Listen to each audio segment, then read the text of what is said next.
So question 16, what's a good commission rate selling insurance? So looking at agencies, you're going to be thinking like, hey,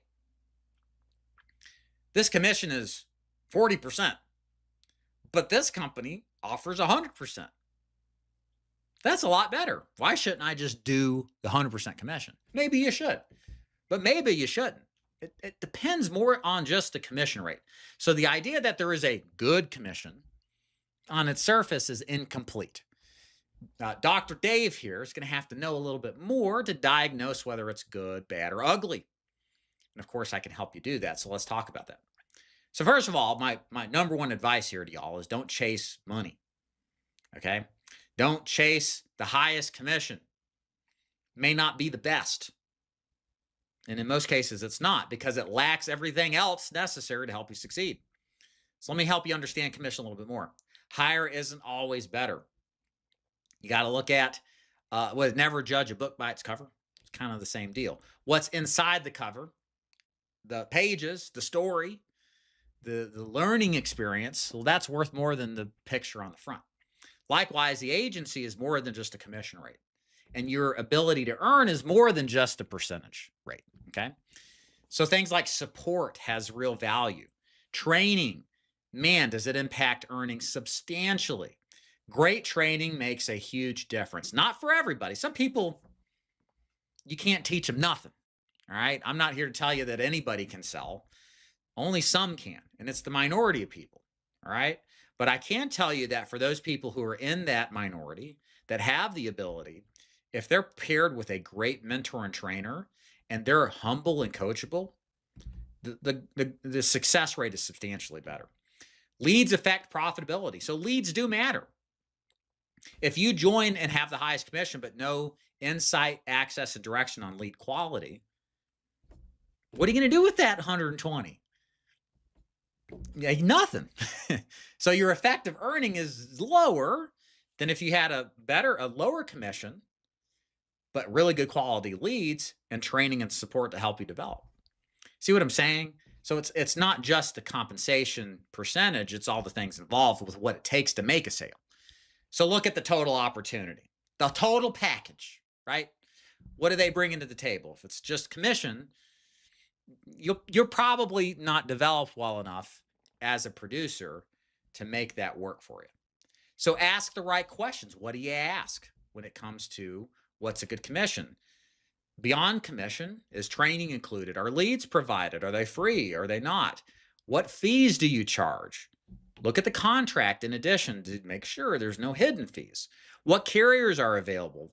Look, you can join an agency with bad carriers and lose all sorts of sales. Man, I can think of a couple right now in our space, final expense, where you join a company and sell one thing, one product.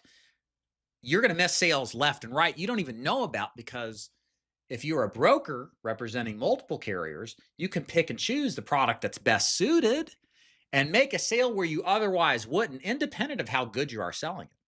Because at some level, if it doesn't make sense because you can't qualify them, it doesn't make sense. What are you going to do? So it's not just about compensation. It's accessibility with carriers, underwriting flexibility, et cetera. And how are renewals handled? Also an important question to ask, and what your long-term commission looks like. So what you want to think about is not commission rate, it's net income. It's what's in my bank account. How can I get more of the dollars in my bank? And what is involved in that process? Yes, commission rate is important, but it's not the only thing. So it's income after expenses. Okay, what expenses, like lead quality, do I have to bear to produce the income I want? And of course, the soft things like your ability and closing percentage is a function of what? Your skills, your mentoring, your coaching, right? All that stuff, okay? So you should be thinking that more than anything else. Now, if you're a person that doesn't need any of that, you're a verifiable producer, or you're a savant, you can just figure this stuff all out. Maybe commission is the only thing that matters, but that's 1% of the population. At least in the beginning, the package deal is more important. And I would take a trade-off of lower commission for all of the package in the earlier part of my career because, again, you're a long-term thinker like I am now, right? So we're thinking 6, 12 months now, at least. So in 12 months, maybe I am at this position. But what am I going to learn?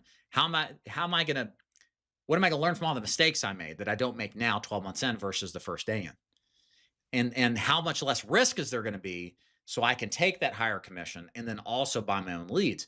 So you're in a much better position where the income earning is substantially higher because you survived and you thought through things better. I do want to give you some general commission guidelines because I don't want to say it's, whatever, it doesn't matter, because it does matter.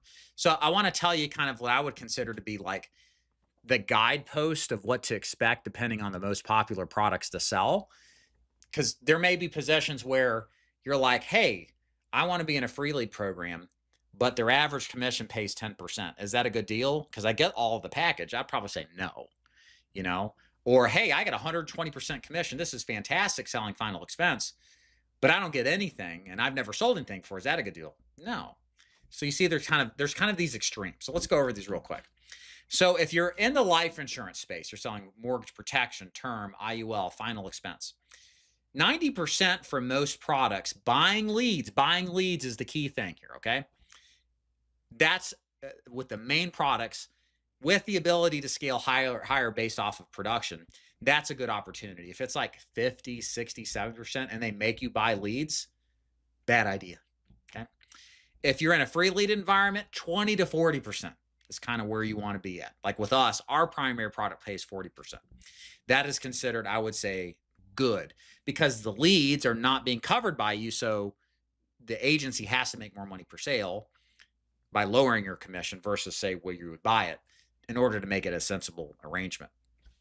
If you're selling health insurance and buying leads, understand that for Medicare Advantage, the renewal rate at a street level is $330 a year. Up front, it's like $660, give or take. You guys correct me if I'm a little off there. I'm more of a life insurance guy. Not sure exactly where Medicare is on street level, first time commissions, but renewals around $330 in most states. Medicare supplements about 20% of the annual premium. So if they pay $2,000 a year, you're going to get $400. And typically you get that for 6 months, or 6 years. And then for ACA, 10 to 20 bucks per sale, give or take, sometimes a little higher, sometimes lower, depends on the state with all the different exchanges.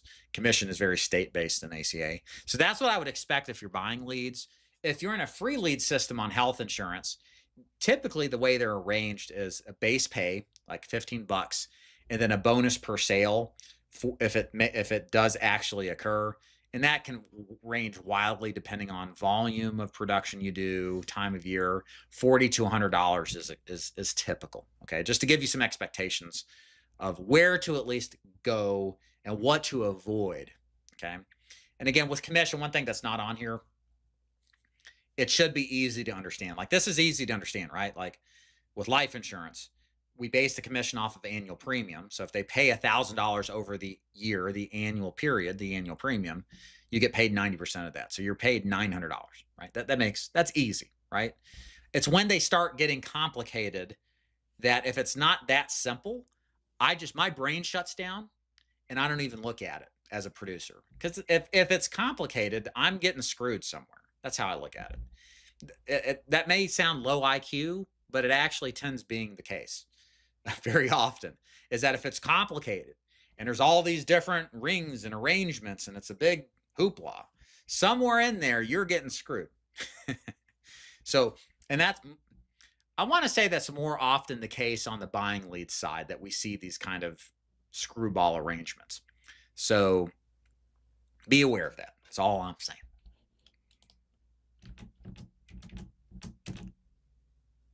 So bottom line, focus on career value. Build the right foundation. Skills over percentages. That's what matters in the beginning. Mentorship first. Learn the business. The money will follow value. And think long term, y'all. Think long term.